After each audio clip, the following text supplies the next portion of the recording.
Hati-hati buat konten kreator pemula. Facebook meluncurkan yang namanya Creator Fast Track. Apa itu Creator Fast Track? Facebook mengundang konten kreator dari para pemain seperti dari TokTok, dari YT dan lain-lainnya. Tujuannya apa? Untuk menambah suasana baru, untuk mempercepat atau meregenerasi konten-konten kreator yang udah lama hilang. Jadi nanti Facebook akan menjadi rame. Apa dampak negatifnya buat kalian? Yang pertama, kompetisi makin brutal. Kenapa? Banyaknya konten kreator besar dari luar masuk ke Facebook. Kalian tidak akan bisa lagi menggunakan konten-konten yang biasa. Karena kalian harus bersaing dengan konten-konten yang punya value. Jadi buat kalian yang kontennya masih interaksi dan SKSD, siap-siap kalian selesai. Yang kedua, traffic kalian para konten kreator lama itu bakalan bergeser. Kalau konten kalian itu masih asal-asalan. Kenapa? Konten kreator yang diundang Facebook, ya, itu mereka akan mendapatkan prioritas jangkauan. Konten mereka akan lebih kencang distribusinya daripada kalian. Makanya, kalian juga harus evaluasi konten. Yang ketiga, ketergantungan insentif. Kenapa? Insentif ini hanya jalan beberapa bulan. Ketika mereka mendapatkan program insentif ini, mereka akan semangat. Tapi ketika insentif ini selesai, mereka juga akan berhenti. Yang keempat, konten kreatornya akan jadi homogen. Kenapa? Kebanyakan mereka akan ambil konten-konten mereka yang dari platform sebelumnya. Jadi ya biasa-biasa aja sih sebenarnya. Nah, selain dampak negatif, juga ada yang namanya dampak positif. Karena nggak mungkin semuanya negatif ya kan? Yang pertama, traffic menjadi lebih luas. Karena algoritma tidak akan pelit lagi untuk mendistribusikan konten kalian. Jadi, kalian tetap akan dapat traffic sebenarnya teman-teman. Yang kedua, lebih gampang naik. Karena fitur monetisasi itu dipermudah, trafficnya lebih kenceng. Yang ketiga, bisa tembus global. Karena Facebook lagi berusaha untuk menekankan jangkauan ke luar negeri. Nah, apa aja nih syarat buat kalian konten kreator Facebook yang original dari awal main di Facebook? Bagaimana supaya kalian bisa bersaing dengan para konten kreator yang mendapatkan insentif ini? Yang pertama adalah konsisten posting secara brutal. Tapi ingat, brutal ini bukan asal banyak jumlah posting. Tapi postinglah lebih banyak dari konten kreator yang sudah ada. Posting dengan jumlah yang banyak, tapi bukan berarti mengabaikan kualitas. Itu yang pertama. Yang kedua, jangan sampai tidak memakai hook yang kuat. Karena hook itu penentu konten kalian itu supaya bisa didistribusikan lebih bagus. Jadi 3 detik pertama itu adalah penentu supaya kalian bisa bersaing dengan konten kreator lain. Nah, yang selanjutnya adalah untuk Facebook itu sendiri. Saya, sebagai seorang konten kreator edukasi, menyarankan buat Facebook, jangan hanya terfokus untuk mengundang konten kreator lain bergabung ke Facebook. Tapi yang perlu kalian perhatikan, tegakkanlah aturan dan kebijakan yang sebenar-benarnya. Kalau mau konten kamu ditonton banyak orang dan bikin mereka follow kamu, lakukan ini. Pernah nggak kamu merasa sudah posting banyak konten, tapi yang nonton cuma sedikit?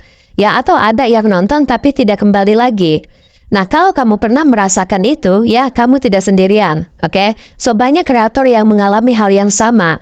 Nah, masalahnya itu seringkali bukan di algoritma, ya bukan juga di waktu posting. Nah, masalah utamanya adalah kontennya itu belum memberi manfaat yang jelas untuk audiens. Nah, kalau kamu mau konten kamu itu ditonton banyak orang, ya bahkan membuat mereka itu kembali lagi dan akhirnya memfollow kamu.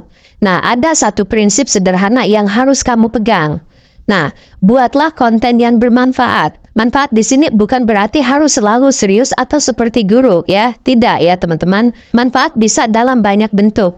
Nah, misalnya, konten yang memberi pengetahuan baru. Ya, konten yang memberi solusi dari masalah orang. Ya, atau konten yang membuat orang terinspirasi. Ya, atau juga konten yang membuat orang itu terhibur tapi tetap ada pesan.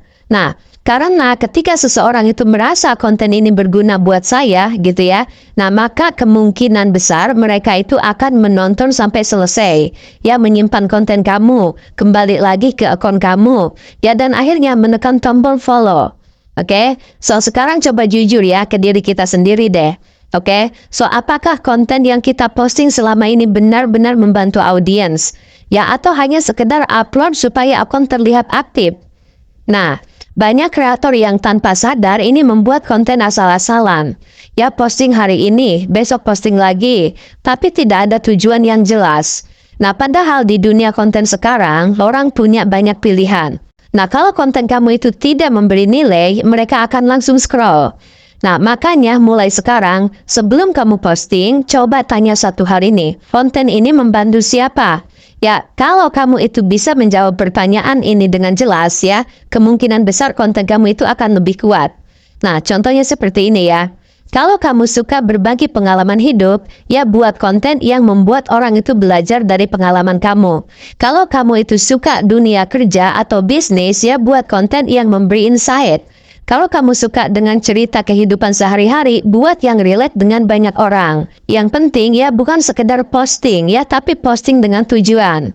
Nah, dan satu hal lagi yang penting nih ya teman-teman. Orang biasanya follow akun itu bukan karena satu konten saja. Ya, tapi karena mereka itu merasa akun ini selalu memberi sesuatu yang saya butuhkan.